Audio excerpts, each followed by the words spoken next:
आगामी लोकसभा चुनाव का बहिष्कार करने की आंगनबाड़ी कार्यकर्त्रियां साफ तौर पर दे रही चेतावनी। खबर लक्सर से है, जहां पिछले 23 दिनों से आंगनबाड़ी कार्यकर्त्रियां लगातार धरने पर बैठी हुई हैं और सरकार के कानों में अभी तक आवाज नहीं पहुंच पा रही है। लक्सर में लगभग 700 आंगनबाड़ी कर्मचारी कार्यरत हैं। सभी ने एक राय होकर कार्य बहिष्कार किया हुआ है। सभी आंगनबाड़ी कार्यकर्त्रियां बाल विकास परियोजना कार्यालय के सामने धरने पर बैठी हुई हैं। इन लोगों का कहना है कि पिछले 23 दिनों से हमारे बीच कोई, चाहे इस क्षेत्रीय विधायक, सांसद, कोई नहीं आया है, न ही किसी ने हमारी समस्याएं सुनी है। आपको बता दें कि आंगनबाड़ी कार्यकर्त्रियों ने साफ शब्दों में चेतावनी देते हुए कहा है कि हमारे वेतन वृद्धि नहीं की जाती है और हमारी समस्याओं का निदान नहीं किया जाता है, तो हम आगामी लोकसभा चुनाव में नोटा का बटन दबाकर चुनाव का बहिष्कार करेंगे।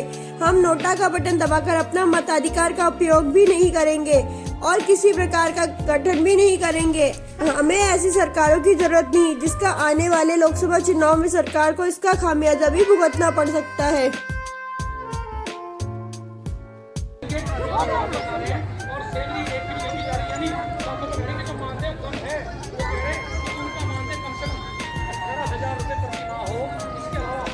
मैं बस ये कहना चाहती हूँ आपके माध्यम से कि हम लोग लगातार 23 दिन से यहाँ बैठे हैं। वैसे तो और भी जो विधायक हैं, जो भी हैं, हर समस्या के लिए बीच में, जनता के बीच में घुसते हैं, लेकिन हमारा, मैं ये आज उनसे भी पूछना चाहती हूँ कि इतने दिन से हम लोग बैठे हैं तो हमारे बीच क्यों नहीं आ रहे? क्या चुनाव के टाइम पे उन्हें वोट लेने हमारे घर घर नहीं आना है? हमारे समस्याओं के बीच में नहीं आ रहे हैं, वो तो कब आएंगे हमारे लिए? क्यों उन्हें हमें विधायक और सांसद बनाए जाते हैं? वो इसीलिए तो बनाए जाते हैं कि कल के दिन हमारी कोई समस्या हो तो वो हमारे बीच आ सके, हमारी समस्या को सुने। और हम बस ये चाहते हैं कि अब ये जो चुनाव होने वाला, अगर हमारी मांगें वृद्धि नहीं होती, हमारी मांगों पे कोई सुनवाई नहीं होती है, तो हम पूर्ण रूप से चुनाव का बहिष्कार करेंगे। नोटा का बटन जो है हमारे लिए है, वो हम दबाएंगे। नीति यही है कि हम यहीं बैठे हुए, हम कहीं नहीं जाने वाले। अगर हमें आचार संहिता भी लगती है तो हम कार्य बहिष्कार करेंगे, अपने सेंटरों पे बैठ के करेंगे। दूसरा, हम सरकार का बहिष्कार करेंगे, हम नोटा दबाएंगे। हमें ऐसी सरकार की जरूरत नहीं है जो महिलाओं का क्या करती है, महिला सशक्तिकरण कर रही हैं, लेकिन 1% भी नहीं हो रहा है। बताओ क्या हो रहा है? डीलरों का काम हमें थमा दिया, BLO का काम हमें थमा दिया, सारा अंडे, खजूर, सब चीज़ें हमें दे दी करने के लिए।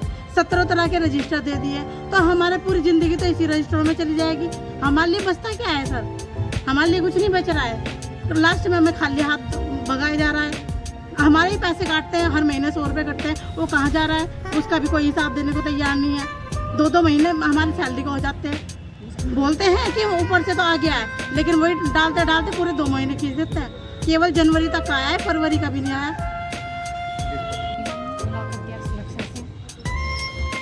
आज हमारा जो है धरने का 23वां दिन है, लेकिन सरकार हमारी सुध ही नहीं ले रही है और इतनी अन्य घोषणाएं तो कर रही है, इतनी अन्य घोषणाओं पे पैसा बर्बाद कर रही है, लेकिन उन्हें आंगनबाड़ियाँ नहीं दिखाई दे रही है कि जो लगातार 23 दिन से धरने पे बैठी हुई हैं।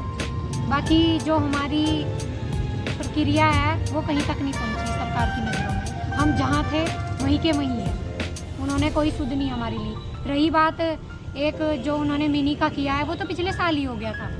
अगर सरकार बार बार उसका श्रेय ले रही है कि हमने मिनी का उच्चीकरण कर दिया है, तो वो तो केंद्र सरकार ने पिछले साल ही कर दिया था जब संगठन ने मांग की थी, तो उसका श्रेय लेना तो बेकार है। बाकी जो हमारी मांगे हैं, 4 मांगे हैं हमारी, हम ही उन्हीं को लेकर बैठे हुए हैं और सबसे प्रमुख हमारी मांग है कि हमारा मानदेय बढ़ जाए।